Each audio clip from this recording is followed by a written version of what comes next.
direct from the Pacific Northwest. Representando a todos los Alvis en los Estados Unidos con Dro Breeze. You are listening to, you already know, the Drointheknow podcast with your host, the one and only Dro Breeze. Happy New Week, everybody. Welcome to a new episode of the Drointheknow podcast. As always, I'm your host, Dro Breeze, for the week. Straight out the bat, once again, I want to give a big shout out to all the supporters who have been tuning in on iHeartRadio, Apple Podcasts, Spotify, and all the other digital platforms. And now also available and streaming on YouTube. So search me up under Drointheknow podcast. And remember, it really means a lot. And if you like what you hear, please make sure to hit that subscribe button. It truly would be appreciated. Now, I know that there's been a little delay here since last episode, and I really want to take the moment to really apologize to you listeners. It's been crazy busy, though. I mean, just trying to finish some tasks on a personal level, it's just been super crazy. But you know what? Quality over quantity is everything to me, and I promise to bring some great content to this podcast in the coming weeks. But this week's episode is legendary, though. I promise you that. To all you OGs and BGs, and yes, that includes some of us now, because at this point, believe it or not, time is fucking flying. And as time flies, music genres and artists may change as the years go by, especially. But the pride of your city, your area, never dies. Music is more than a way of life. To most of us, it's what we breathe, how we live, and most important, what we can relate to on every level. Loving a song is one thing, but when you can love a song and you can relate to an artist, or that artist represents your city, your area, or your region, even your country, man, I'm telling you, it becomes more special. It's a voice, it's a representation. Whether they represent your coast or region or area you grew up in, there's this pride that no one can ever understand and will never understand but the people you grew up with. Good or bad, music holds memories, and it also creates memories every day. But if you look at me, I mean, I was born and raised in the West Coast, and 90s and mid-2000s rap music was influential to my generation especially. It provided a soundtrack to life that only a certain few today could understand had you grew up in our era. You know, rap pioneers like Eazy-E played a major role in creating a platform to a market that was not properly represented. He gave opportunities to those who had an unheard voice or expression. And that platform he created was Ruthless Records, one of the first major rap labels based out in Los Angeles, providing you artists such as Dr. Dre, Ice Cube, Bone Thugs, and my guest, Sylk-E Fyne. So without further ado, let's get into it. My next guest is a West Coast hip-hop legend, former artist of Ruthless Records, most known for her Billboard singles such as Romeo and Juliet and Your Style. It's with great pleasure to welcome the lovely Sylk-E Fyne. Hello. Thanks for taking the time. No problem. How's it going? Going great. I'd just like to thank Drointheknow for having me as a guest this evening. Anytime, of course. You know, it's an honor to have you on, especially when you have one of the first ladies of West Coast hip-hop in history. Hey. You know, just to start a few things here. I mean, Ruthless Records, Eazy-E, Tupac, Snoop Dogg, Romeo and Juliet, Your Style, one of the first hip-hop videos with an animation. I remember when you came out back in the days. And then, you know, you did Thug Love with Busy Bone, just to name a few things here. Right. So what is your story? How did you begin in this game? I mean, what inspired you to, you know, get into the hip hop game? Well, basically, growing up in Los Angeles, California, we have choices. Right. And during my, early teens, it was like gang banging was at an all-time high. Yeah. So I really didn't want to limit myself and get involved in a gang because it was just a productive environment. It was too easy to be a part of a gang. Yeah. So really in elementary school, I was labeled gifted. I was always articulate. I was just like a journalism, spelling bee, literacy. Like I was just all into writing. So I didn't want to be into the gangs, and I was very articulate. So about 13 years old, I always wrote poetry. And when rap was really hitting with the Run DMCs, the Salt and Peppers, the Roxanne Shantays, I was like, this is something that I want to do. Sure, so I just started writing rhymes and really into the hip hop culture, and I would just freestyle. Yeah. And then I was like, hey, this is fun. So I started freestyling. I started writing rhymes. And at the age of 14, I was in my first rap group called the Rhymelets, Oh, wow. which was me. They called me Peaches Yeah. and my homegirl Silver. Mm-hmm. So it was just like in me and not on me. So I Yeah. found my niche and I ran with the rapping. So saying that, especially being a female hip hop artist in a female rap group, did you guys face any obstacles during that era, especially knowing that there was not much representation? Because from what I can recollect, there weren't many female rappers out on the West Coast at the time. Right. Well, it was always like male dominated. So to be a female rapper was like they gave you your props, but it was still known as a man's Yeah. sport. So after continuously getting into rap competitions, and I remember like in 1987, 86, Ice-T was hosting the Best in the West rap contest. So me and my rap partner Silver, we got into this big rap competition. It lasted Yeah. for weeks. We were performing at Skate Doodles, and that's where I really made my name because we won like first place of the Best in the Yeah. West rap contest, which was judged by Ice-T. And we're talking about, I really want to say 1986, 87. So once we received that, it was like we were everywhere. We were at Venice Beach. We was riding at the time. They were called Yeah. RTDs. We were on the public transit buses, and we would just beatbox and beat on the tables. And from Hollywood to the hood, we would just rap, and everybody got to know us. Yeah, especially, during that time frame by having Ice-T show face and judge that contest that you won. I mean, that's a big push. I mean, especially with the movie Right. Colors that was out at the time, if I'm correct. I can only imagine the amount of attention that you guys got for doing that show. Definitely. So it's 1993. You meet Eazy-E, GBM, Gangsta Bitch Mentality is formed. You Yeah. signed with Ruthless Records. What is it like joining the label at the time? Oh my goodness. In 1993, it was like, thank you, Lord Jesus. I will never have to suffer again. It was like the highlight of becoming an adult. It was preteen, not preteen, but like mid-teen. You're looking at 19 going into 20, 21.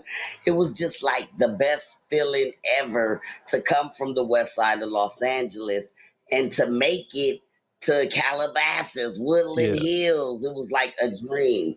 It was something that I didn't really expect, but I was aiming, like I was just not gonna give up.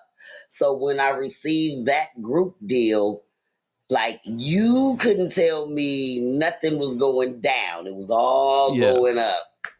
So what was it like meeting the legendary Eazy-E? Was he easy going on a personal level, or was he just all straight up business and serious when you met him the first time ever? He was very easygoing with a lot of business. He was never like I never took that record deal as a joke. I mean, he was like, it was just like security. It was like, I am in the family. It was like, oh my goodness, like it was just unexplainable. At that age, NWA had kind of Yeah. broke up, and we were kind of like Eazy-E's girl gangster group. So he had several artists on the roster, but I feel like because he handpicked us and he actually produced some of the beats that we worked on and actually performed with us live in the studio, it just felt like, we were easy babies. Like he nurtured us, he gave us that image, Yeah. he directed us. It was just like, what a super CEO. Yeah. It was awesome. From hearing your past interviews, it seems that Eazy just had a great bond with all his artists, even with all the staff at Ruthless Records. Is that true? Yes. I mean, I recall reading a story back in the days regarding radio host Julio G back at that time, and he was talking about a story regarding his daughter facing a medical condition and how Eazy stepped in and saved the day with the medical bills. Now, I don't know how valid that article was, but it seems that he was supportive on a personal level throughout his entire career. Was he somebody you felt that you could, vent your frustrations to when things were not going right in the business, or were you usually referred to somebody else at the time? He was very supportive. I remember, I want to say 1993, there was a shooting. I got shot in the Ew, finger. damn. And I mean, I went to the hospital, and the first person that was there was Easy Mother-E.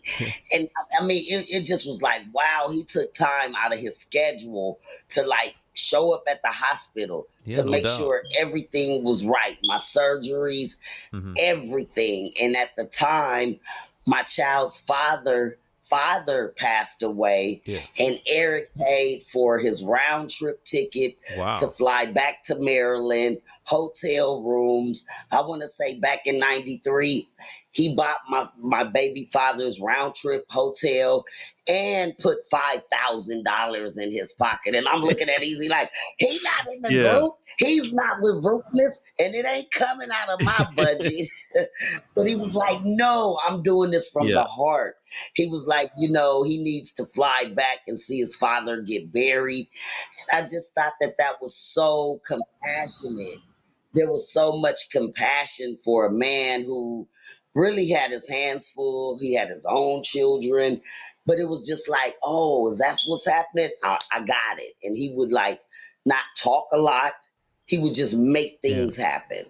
Sounds like he was a great soul. It's such a big loss in hip hop. Was there any reason he was that way to your knowledge? I just think it was his character. I just think that he was taken the wrong way. They're like, oh yeah, Eazy-E, he's ripping everybody off. When I think he really had a great heart to be a man coming out the streets of Compton and to be successful. And at the end of the day, he gave opportunities. So regardless of, even after the NWA, Ruthless Records, I ended up getting in a crazy situation. So it wasn't just Eazy-E. And I had to balance it out to say, well, it was opportunity, so it doesn't make it right for people to kind of sneak under the table. But at the same time, you get your exposure. So with that, just take it how it comes. Was Jerry Heller around a lot? Yeah, at the time, Jerry Heller was, definitely a part of everything that was taking place with the deal with GBM. Yes. So straight out the streets of motherfucking Compton drops, and I'll never forget the first time I bought a cassette. I mean, I was underage, of course. And as a kid, I'll never forget when I heard Old School Shit drop. And I mean, I'll be honest, you were the first female artist in hip hop that actually really wowed me at the time, especially. How did that song come about, and what was the recording process like? Man, because that was your first solo gig right there, right? That was your first solo gig, right? So there was a studio session, Gangsta Dresta. Shout out to my brother. I love Gangsta Dresta. PG Knockout. And like, I don't really remember, like, out of the four girls, how did I get to do the solo as a female artist on that record? And I think at that time I was very determined. I was very outgoing. So I was always ready. And like I stated earlier, I really was into freestyling. So I think it was my energy, my determination. The beat was on, and Dresta was like, I think Silk could be good for this record. And E was like, well, let's give it a try. And I went in that booth, and it was just like, I'll never forget. That was memorable. I just felt like I'm about to blow up. Like, this is Eazy's first album after the NWA stuff. Like, this is like, oh my God, this is where I need to be. So it's about time for the Silk to speak. It was like, I just had all this energy, like nobody's going to take my place. Nobody's going to stop me. And I really kind of I really handled my own being on a track with, I mean, Gangsta Draysta is so Yeah. dope. BG Knockout, he was like a little Eazy-E Yeah. protege. And to actually be on the record with Eazy-E, it was just like, I'm the female Eazy-E. Nobody can stop it and nobody can top it. Yeah. Yeah. Yeah. I stayed humble. I stayed down to earth. But like, yeah, straight off the streets of Compton, you could not tell me I was not on my way to the top, top, top. Yeah, that song was tight. I'm telling you. At the time, I was living in Canada, and when you dropped your verse, that shit blew me out of the park. And I remember reading the credits on the booklet. Did DJ Yella actually produce the beat for that old school shit song? Yes. You see, that also tripped me out because that beat at the time was on a whole different level. It was so raw, so different from all the earlier NWA DJ Yella beats. And I remember telling myself that this has to be one of the most motherfucking gangsta beats I've ever heard at the time. That was just an amazing chapter of my life. And it was unfortunate that we lost Eazy-E because I met him in 93 and by 95 it was all over. So it was just so unbelievable, unexplainable. It just was a feeling of emptiness. It was like, how could this happen? Like, Yeah. and then when the label folded, it was just like, oh no, Easy worked so diligently and so hard for Ruthless Records that I never thought it would end up that way. Respectfully, during the recording process of Straight Out the Motherfucking Streets of Compton, with it being Eazy-E's last album, at any point was he showing symptoms of being sick, or did anybody catch on to anything during that time? Never. That's why it was 1 second. I have to get this thing on. That's why it was so unexpected. Like, we knew that Eric had bronchitis, but we just knew he didn't eat dairy products and he wasn't sick. He wasn't like, oh, Eric's in the hospital this week. Oh, Eric's not able to make it to the session. It was like so far-fetched. Like, I remember their trip to New York, never seeing Eazy-E again. And I mean, we know the climates are different, the weather, but it was just heartbreaking. Like, how do you go from pneumonia to something that even in 2021, I've still never heard of a full-blown case of AIDS. That makes no sense at all. It just happened too quick, especially during that time frame when things kind of it's just crazy. So it was in your opinion, was it bad management by Tamika that brought Ruthless down, or do you think it was just a wash out and cash out type of situation at that time? Yeah, I mean, I'm not into throwing shade or no disrespect. It is what it is. And of course, the new team was coming in, and the attorney Ron Sweeney and Cassandra Ware, all these different people that totally were from like a MCA Records background, or they really didn't have gangster rap mentalities. They couldn't handle it. Like, after Eazy-E with a label like Ruthless, I feel like Jerry Heller would have been the one to keep Ruthless successful, to keep all the artists that the new, with the Menage a Trois, HWAs, the App Band Clan, Bone Thugs and Harmony, Above the Law, MC Ren. I think that Heller really knew what Ruthless was. And I give Heller a lot of credit because he took Eric to another level with having Ruthless Records. So it's not always, this person screwed me, this person's fucked me, this person, it's all about having an opportunity. And had Heller still been in position, I think he would have done the right thing through his children, his family, and as well as his artists. Yeah, that's a valid point. So at this moment, do you still continue having a relationship with Eazy-E's kids? Because I'm assuming you do, right? Yeah, Little Easy, Baby Easy, Erica, and EB. I recently did an interview with EB and her mom for ruthless type, excuse me, well, more like a Eazy-E type of I see. documentary. So yeah, throughout the years, I've done records with Little Easy, Baby Easy, and I keep in touch with them. Like I'm really like a god Yeah, I see. I auntie, see what you you mean. know. I heard that little Eazy-E was actually trying to, reclaim the label at one point. Did anything take off from that? Yeah, well, it didn't really take off.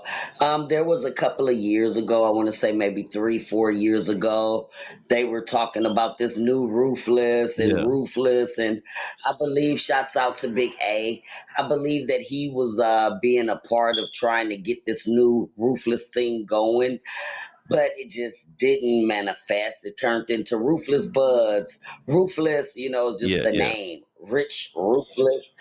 And after Easy E and Jerry Heller, I missed both of them, but it was like no one can take that position of running a Ruthless Yeah. Records. So I just felt like after Eazy-E passed, then we lost Jerry Heller. Heller was the only person, in my view, that can really pull off a Ruthless Records. Like nobody had that strength, the power, or the Yeah. knowledge to deal with as many artists, and it just was like it would never be the Yeah, no, I same. understand that. So many are not aware that you were actually on the original version of Thug Love with Tupac. I heard the OG version and I know you killed that shit. I mean, that was phenomenal, a classic. But Thank you. my question is, why didn't they keep the original version? That just doesn't make any sense to me, especially that and I can see your I reaction there, know. but did they ever give I you an know. explanation for that by the labels? Did they ever There explain was to you? never an explanation. I mean, Pac would have been turning over in his grave. Easy was turning over. It was like when things are created and it's a vibe and it's just something like that. I just felt Yeah, disrespected. I without a didn't doubt. have a clue. I didn't know that I was physically being removed from the album. And I'm looking like, wow, that was a great moment when it was Busy Bone, Sylk-E Fyne, and Yeah. Tupac live in the studio. We all laid that record the same day, same place, same Yeah. time. So it was more like, wow, I kind of made that connection Yeah. take place. So out of the respect, I mean, I understand the politics with the record label, but then you're dealing with Sylk-E Fyne. I was a Yeah. label mate. So to take me off of a record that I kind of put the connection together, it was kind of disrespectful to me. So was that song intended to go on your album, or was that supposed to go on a Tupac project or a Busy Bone project? It was definitely Busy Bone. He had started to start a solo project, and things were a little up and down with Yeah. Ruthless, and we were all young, so we really didn't know what direction we were going. But it was originally a record for Busy Bone. I mean, Tupac said, if you're on the record, Silky, I'll come bless it. I'll drop Yeah. a verse. And, I don't think that Pac would have Yeah. respected that, because if that was the case, they just should have said, well, Silky, can you help connect Pac with Bone Thugs and Yeah. Harmony? So, I mean, that was definitely a private session, a private connection. And it was just like stealing candy from a child out the candy store, No doubt, no doubt. How many songs did you record with Tupac? Was that the only one, or are there other recordings that went No. unreleased? Yeah, we also after Easy E died, I mean, it was like Tupac still knew of GBM.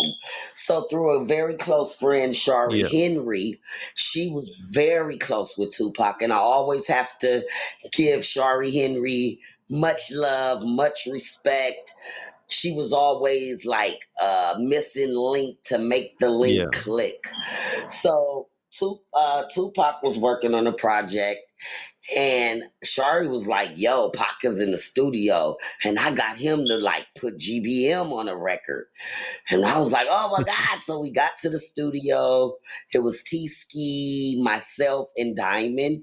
And I'll never forget that session. It was the Outlaws and it was Tupac. And the title record was I'm always on the original versions. So I actually had a verse on The Last Motherfuckers Breathing. So I remember Pac went in there and you got Diamond, Silk, T-Ski, Tupac, and like Noble and Gaddafi, and it was about 9 of us in the studio. So Pac went right in there and he dropped his verse for the last season of seasons. Enemies be the reason. I be the last motherfucker breathing. No doubt. He went there, he did the hook, he dropped his verse. He was like, who next? He said, I'm telling you, whoever not ready, you not getting on the record. Whoever ready, go in there and drop your verse. So I'm like, I remember rushing me, and I don't recall which Outlaw member, but it was like tug of war, like we were. So I ran in that studio. After I said, back in the day before I had my son, remember clowning niggas having a gang up fun, Pac was just like, he was like, well, Silky's on. He was just amazed that I learned so much just from the few records that I did. I did the Thug Love with Pac and original version of Last Motherfuckers Breathing. And I was in a couple of his sessions before he was with Death Row because I met them at a club years ago when it was like the Jamaica Gold and Hollywood was just popping. Downtown LA was just popping. But to watch him work, it was like a masterpiece, Mozart. And I never forget his method. It was his technique. It was just like Pac would just freestyle, and things that he liked, he kept, and things that he didn't, he would remove them and add in doper lines. And it was like he was very quick, and I didn't want to look like a fool. So I went in there and dropped my verse, and of course, Pac passed away. Records changed. Labels were more for, keeping all the rights and keeping all the, well, Silky's not signed with us. So I didn't take being removed off that record as hard as I did You Got Beef with DPG for the video version, the single, and Thug Love, because I'm like, yo, I went in there and put in work. So it's not like the guys wrote my lyrics. It's not like I was some make-believe artist that just like popped out of nowhere. It was just like, wow, that hurt. Being removed off the single, I stayed on the album for the East Siders Got Beef. I remember that, But the single, I'm like, why wouldn't you let a female rapper? At that time, videos were like new. They were the big thing. So to give me, it was big. So just that little exposure would have kind of boosted me up. So it just felt like I was too aggressive. Like I just knew what I wanted. And I wasn't a pushover artist. You couldn't write my rhymes. You couldn't make me wear fake hair. You couldn't make me be artificial. So in the the late 90s, I was just like, well, I got my feet wet in the early 90s. And by the time Romeo and Juliet came to part, I was just tough. I was like concrete. I didn't have trust. I didn't have any type of faith with working with other people because I'm like, I got to let bygones be bygones. And the two guys that really comforted me and made me feel like I was a star is Eazy-E and Tupac. And I don't think anybody else could ever replace them. And it never was a sexual type of thing. It was always brother sibling and sister love type love. of thing, right? It was like, I get what you're saying. It never was. It never was an uncomfortable feeling. Because like I said, I was like, I wasn't with all that. I was a freestyler. I was a writer. And that's how I wanted to get in the game, as a writer. Quick question here. So at this point, we're all aware that Ruthless Records and Death Row Records were still beefing, if I'm correct. Now, how was this resolved? I mean, did you play an influential role in bridging the gap between these two labels? Because I know we keep hearing, different stories that are still ongoing, but I mean, eventually it's proven that there was peace brought between the two labels. Right. Well, it was like I stated in a couple of more interviews, my group member Diamond, which was in Yeah. GBM, she was like really down with the Dog Pound. I met the Lady of Rage through Diamond, Snoop Dogg, and the Dog Pound. So Diamond kind of always hung out with Corrupt. And before Corrupt signed with Death Row, joining the Dog Pound, we were all friends in our high Yeah. school days. So we were females and we really wasn't in the beef. And I can recall like they would match my verse with the Lady of Rage, and on YouTube there were all kind of Sylk-E Fyne versus Rage, but we never had an issue. We never had a beef. We knew each other before both of us was signed to Ruthless and Yeah. Death Row. So when when Eazy-E passed, I think that a lot of people kind of matured. We were getting older, and I think everybody kind of bridged their Yeah. own gap. Like there was some things with the Dog Pound and BG Knockout and Drayster.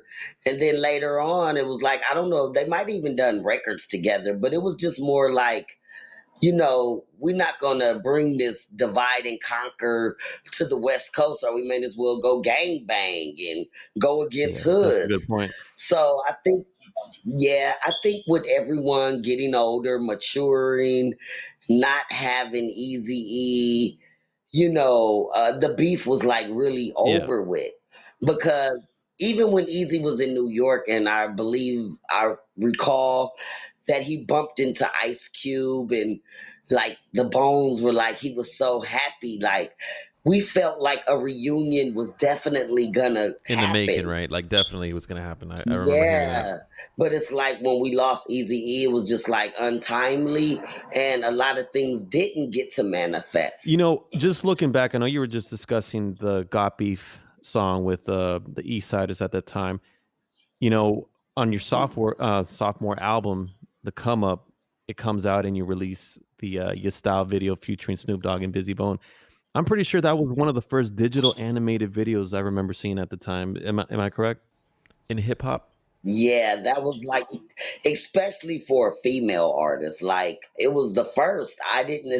Coming from the West Coast, and I love the animation, but I really wanted the live person. I wanted Snoop and Busy in the video. And I just never understood what went wrong with that. It was just like, I have all these connections. I can put people Yeah. together. And then there's this production company that's just like, it's always like, But shout outs to my homegirl Steph at the time in high school. She had that song on fucking repeat all the time. And it just got stuck to the point where I was actually finding myself listening to it all the time on my own. And I just right. remember that video was just so different. And I thought it came out great in my opinion, at least. I mean, just watching that video, it was great. Yeah, it was different, and I love the animation. I just was like, they could at least had a couple of cameo shots.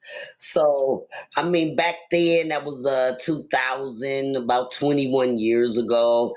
I don't recall if the production company asked the guys to do. We never really had that conversation, and it seemed like after that, my relation with Snoop Dogg was just over. It was like we did this record, and I kind of think that the independent label didn't compensate Busy and Snoop properly, which they did it on the strength of me. Yeah. But when it came time to shoot the video, I'm quite sure they wanted to be paid for making an appearance. And I don't think that the production company, the independent label, was going for it. And it was just such a you get these guys, they did it on the strength. It's not like they had to be paid up front these astronomical dollars. So I'm like, the production company kind of severed relationships for me. Because I'm thinking like maybe Snoop and Busy thought that after the Romeo and Juliet, I was some type of CEO with this Rough Town Records or something. They thought maybe I had a bigger part of this Rough Town Records when it was just, Yeah. here today, gone tomorrow. Yeah, it seems that everything has to click right and go smoothly for things to come out perfectly, doesn't Right. it? It appears that it's the same way in the film industry. And, talking to Yes, you, definitely. music business sounds like the same thing. A question I wanted to ask you. One of the most underrated albums, in my opinion, in West Coast hip hop history, which was Personal Business by Badass, may you rest in peace. Yes. I know you were featured on the song Four Door Cadillac, one of my personal favorites. I mean, I go way back with that song. I remember having that song on repeat in my Cadillac back in the days. What was it like working with him, and do you also find yourself in shock that despite the heavy production and push by Doghouse Records, that it didn't meet that potential that it had?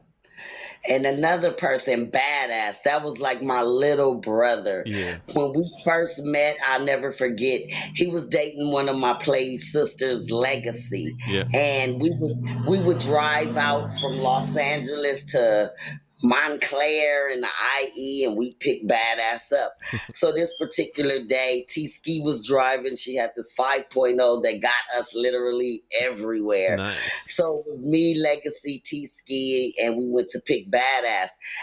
And Badass got in the car, and he played the record, what was that record from the movie The First Somebody Somewhere? Oh, yeah. I remember that song. That's a throwback. And even up until the day that we lost Badass, he would always say, "Sister, big sister, I'll never forget the day when we was rolling on the 10 freeway and you told me, Badass, you gonna be a star. Badass, you gonna make it." And his energy and his birthday and my only child's birthday is the same day. Oh, nice. So it was like, he was just a genuine person, full of laugh, full of love. And it was awesome working with Badass. We would just hook up and be in the studio like just studio rats, like 2 days straight. Like we had a studio with a shower and everything. And it was like overnight bags, top ramens, microwave popcorn, Gatorades. And we would just literally just do records. Yeah. It was awesome working with Badass. And I just feel like even with Badass, Sylk-E Fyne, RBX, the producer Superfly, it was so much talent on the West Coast. It kind of felt like a lot of people were kind of intimidated. It was like no one wanted anyone else bigger than the person who kind of gave you an opportunity.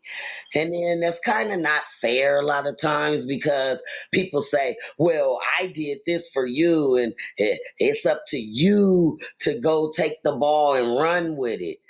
Well, it worked both ways because if you're on a project and you're kind of shining just as much as the main artist, and they start removing you from video records and singles and not including you on live shows, it kind of make you feel like, maybe they're intimidated. They don't want me to kind of blow a little higher and higher. And it's like, how do you put somebody on, but you really putting them down because you're not giving them the full, let's get Silky on the interview. Fuck, we got 15 records with us, but we featured Sylk-E Fyne. So let's keep her and put her in a video. It just was like a lot of give and take and give and take. It's just so tragic. I mean, it just seems that everything, just like I was saying, it just has to, line up and just, I'm assuming it's a lot of politics, especially in the business that just makes decisions behind people's backs and all that. I mean, I guess that's just the struggle of being an artist in anything, huh? Yeah, it's pretty cutthroat, and it's just like I want to say in the 90s, the West Coast was holding it down. Yeah, most It was definitely. so many artists. I mean, you had your Ice Cubes, the Mad Circles, you had the West Side Connection. It was like a big family tree. You had Caution. You had, oh God, you had Above the Law. You had King T, the Alcoholics, Compton Most Wanted. It was just like the West Coast was so big. And then when we kind of lost the torch and all the different artists start Yeah. coming in and taking low riders and doing this gangster rap and kind of like took over where the West Coast, we never really got it Yeah, no, back. I understand that.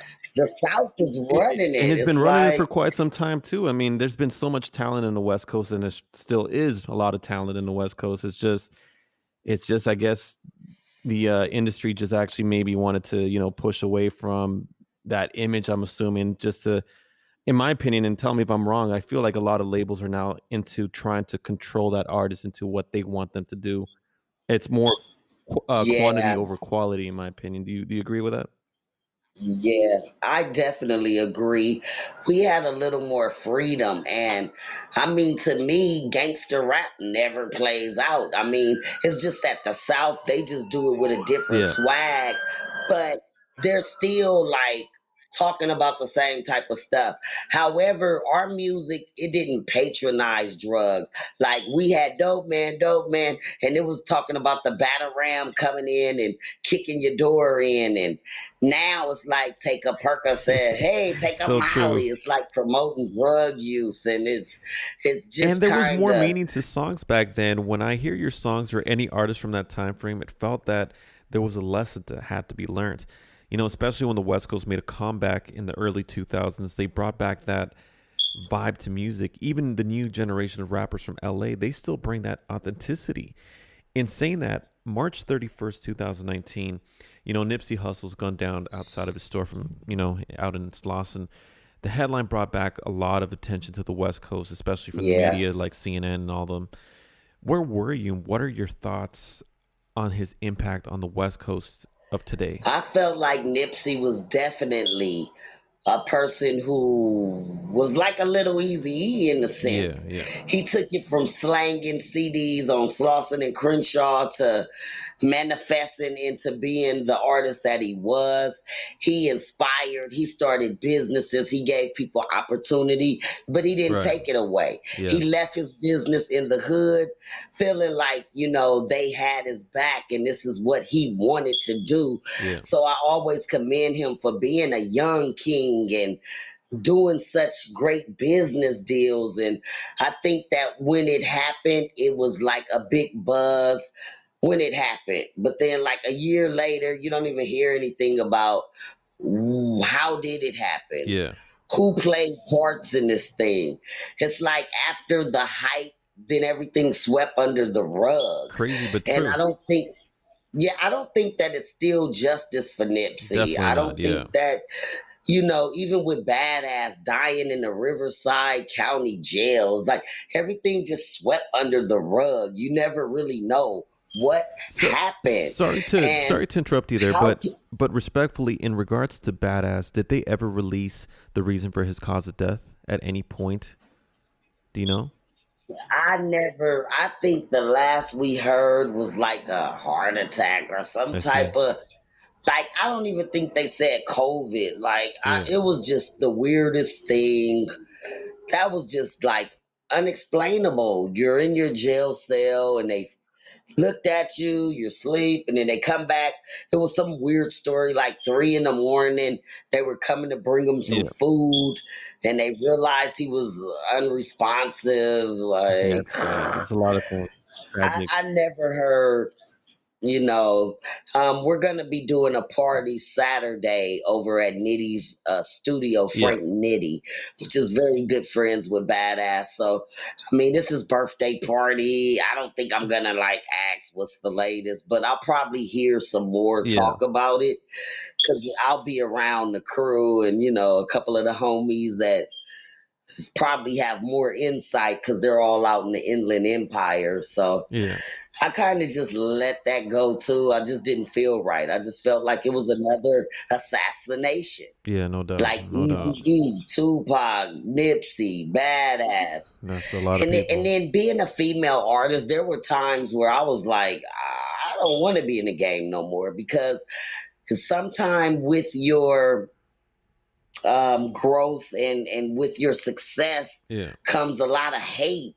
And yeah, when you're articulate and you're powerful and the words that you speak can be offensive or some people take it the yeah, wrong way, you become a yeah. threat.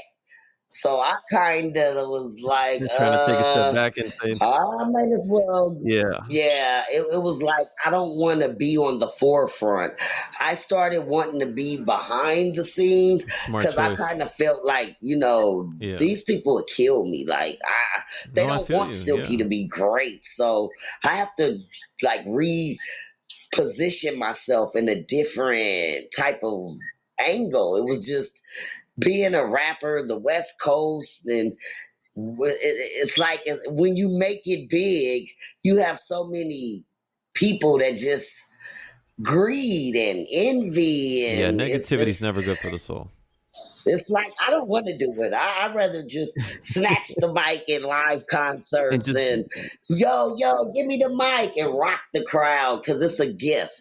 And one thing people can't take is the gift that God gave that's you. a true statement. But to be with the label and the this and the that, I'm very thankful. Like I tell people, oh, Silky was a one-hit wonder.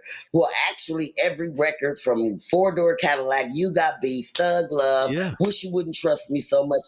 Every record that I participated was It was a actually hit. a I good mean, I record. disagree with that. I don't think, in my opinion, you're a one-hit wonder. I mean, you had such a high impact, especially I remember back in the 90s, like I was saying about old school shit, and then you talk about Romeo and Juliet, your style, and Thug Love, and I mean the list just Right, keeps going on. So I mean, I highly disagree with that statement that you're a one-hit wonder, and because I mean right. you worked with the best, and it's the best never want to work with somebody that they don't feel that actually has that potential. You know what I mean? So in your case, I mean, you Right. worked with all these legendary artists.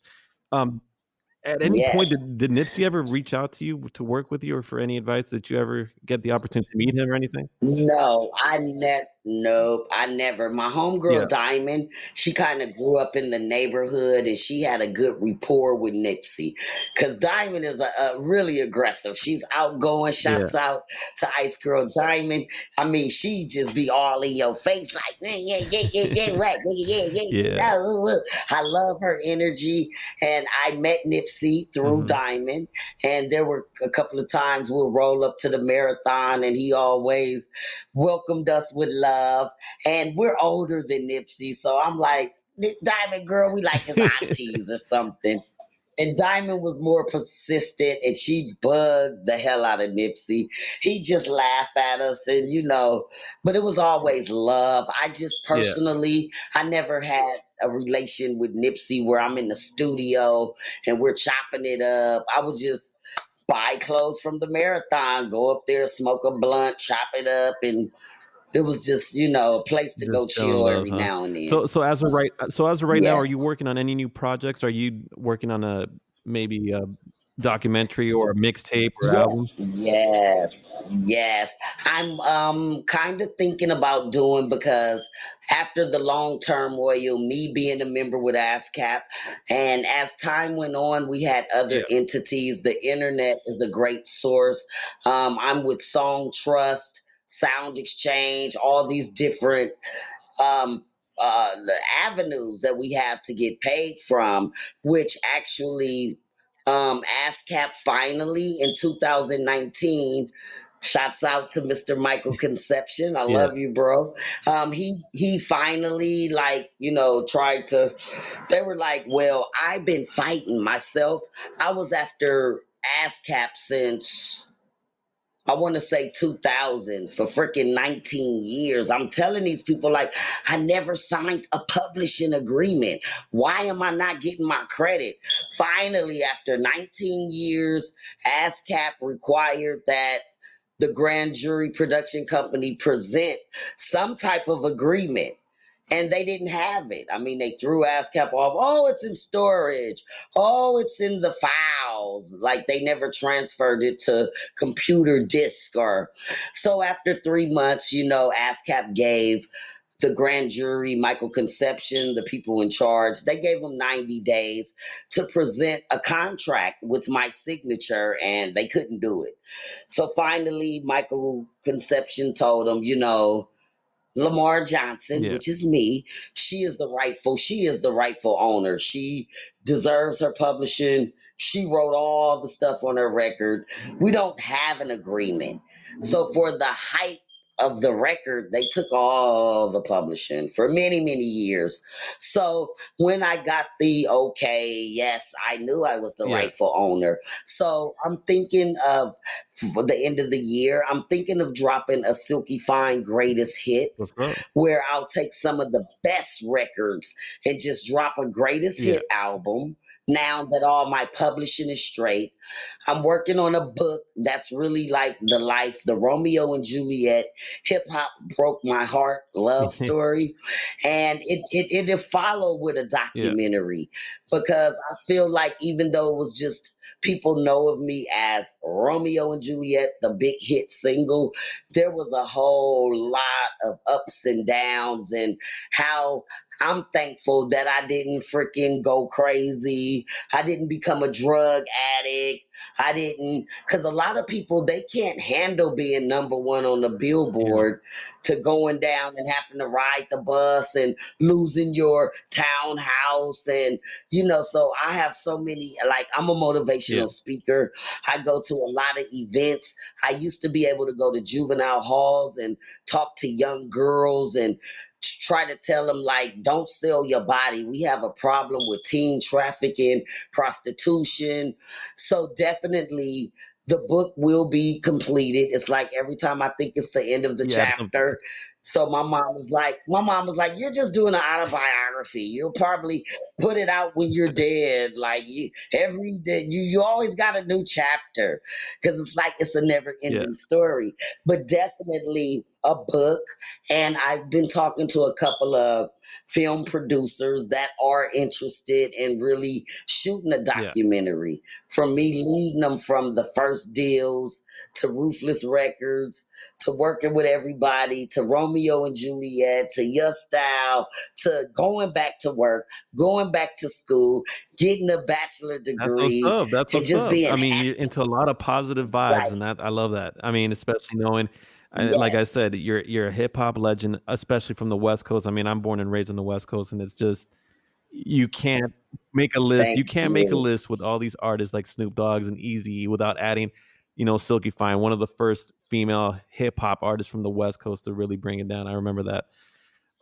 It's actually exciting to find out that you're going to be working on a book. I'd love to catch that and check it out. Yes. And I was even thinking, like, they did a Fantasia story about her not being able to read. And so once I get the rest of the documentary, just kind of, I'm thinking to shop it to Netflix, shop it to Lifetime, because I think a lot of people really need to know why female artists, because I do a lot of research and I'm still looking for what solo female rapper from the West Coast made it to number one on Yeah, the that's a Billboard true. charts. And I'm like, I really don't see any solo female artists. Like now, I think Saweetie, she's from Yeah, the West Coast. She's doing great. So I'm like, I love all the new chicks and stuff. It's not my style. It's not my era of music, but I always give shouts out to the females after me, as well as the ones before me. So I think from 2020, Saweetie might be the first female from the West Coast to, go like to hit a chart or yeah, something big since Sylk-E yeah, and Fyne. it's exciting to find out. I mean, I really hope you can actually get these projects up and going because especially with the lockdowns that we're just at home. Really, it'd be great to watch streaming. Right. Watching the whole story and sitting down and actually Yes. enjoying that. Well, I actually want to say I really appreciate you coming on to the show. I know we went a little over time and everything like that, but I you know. And I appreciate you. I mean, we were connected, but we made it happen. No So doubt, once no we're doubt. connected, you got Sylk-E for whatever, whenever, Well, I however. appreciate So that. I'm always honored too, just for people to even acknowledge me, because Yeah. there's so many people that just, oh, Sylk-E, she's just a one hit wonder, and they Nah, really not don't like know that. my writing skills. It's Oh, more than music. it's more It's than music. I film. mean, like I said earlier, I mean, you worked with some of the best in hip hop history, and for them to select you out of Right. many other artists, I mean, that's a big statement right there, and on its own. And Yeah. just for the audience that are listening, I mean, is there anywhere on social media where they can actually check you out? I mean, do you have like a Twitter, or Instagram, or anything? Yeah, definitely. My Facebook is Lorraine Mhm. Johnson. And then I'm on Instagram. I have Sylk-E Fyne, which is spelled SYLKE FYNE. I like to tell people just Google me, baby. You'll be able to find Twitter, Sylk-E Fyne Yeah. 1. I have a publishing page, Lorraine Lyrics, on Instagram. But the easiest thing is to tap Sylk-E Fyne in your Google, and you'll get to see All right, what's that's what's up. We'll happening. check it out. And then for everybody listening, that's how you can find Silky. Well, once again, I really appreciate you taking the time. I wish you nothing but the best with all your future projects. I'm really looking forward to that book, and Thank hopefully you can you. get that, documentary up and going. And, again, thanks for coming Yes. on. And I mean, I wish you a great 2021. And actually, one last question before I forget. I saw one of your, Right. I saw a video a couple months ago. You actually stated you actually went to elementary school with Ice Cube. Is that true? That is true. We went to Century Park Yeah. Elementary, Inglewood, California. Is right off of 108th, in between Crenshaw and Van Ness. So we definitely, I think I was in the fifth grade and Ice Cube was in the Yeah. sixth grade. And that was my elementary. We went to school together. We lived a few blocks away from each other. It So seems that you were destined for this hip definitely, hop shit. I mean, it seems that everything was just pointing you to that yeah. direction from the start to, finish. It looks like this is your And I'm calling. so thankful because it saved me. Eazy-E actually saved me from going in the wrong direction. And once I got that deal with Ruthless, it guided me through life. And Easy always told me, you ain't gotta be a gangbanger, but always have a gangster mentality. True, So true. that stuck with me. And I think that's why I overcame a lot of the obstacles. And I wasn't like, there's so many artists that fall into depression and you never hear of them, and they're just gaining weight. I mean, the COVID did make us a little thicker, Yeah, that's but true. All I of mean, us. there's so much depression through male and female artists Yeah. who a lot of people can't handle success, being in the limelight and then going back to a job, Yeah, it's going back unfortunate. to school, working, and people just like, you look familiar. And I'm like, And yeah, it's it's me, it's more you common than know. we think, though. That's the crazy thing. Everybody thinks that, it's like Right. it's just the way of the industry, I guess. That's as they call it Hollywood, right? That's It how it is, is. right? Yeah, That's that's how it crazy. is. You can't have a HO without Hollywood. It's always a hole in Yeah. the business trying to mess up Yeah. everything. But we still keep going. And I mean, I think I would be great as a film director. There's so many things that I went to school for, and the knowledge, and like I say, I'm an excellent writer. Far as reality, fictional, the imagination is just awesome. So books, documentary, Yeah. greatest hits, Sylk-E Fyne album, it's all in the works. Definitely gonna check it out when it comes out. Silky, I really appreciate you taking the time and joining me on this podcast. Again, I'm wishing you nothing but the best for the future and all your future projects. Thank you, and I'm always honored, and I will be supporting, representing. Dro is in the know. So if you need a place to go, holler at Dro. I appreciate the love. Much love to you back. Thank Again, you. Much love, and we'll be chatting. yeah, anytime. You take care, all right? Peace. Peace. Well, ladies and gentlemen, that was Sylk-E Fyne, hip hop recording legend from the West Coast. I really want to take the time and appreciate everybody who took the opportunity to listen to this whole entire interview. I will be coming back next week with a new episode. This is a memorable interview. It was great. Sylk-E Fyne is an awesome person, music-wise and personality. It's an honor to have her on the show. I really appreciate, again, everybody taking the time. Please make sure to hit subscribe. I will be catching up with y'all later. Wishing everybody a very happy and safe week. Peace.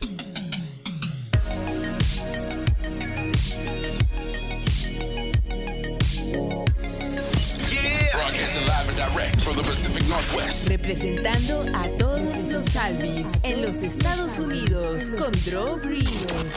You are listening to You already know the Drointheknow podcast with your host, the one and only Dro Breeze.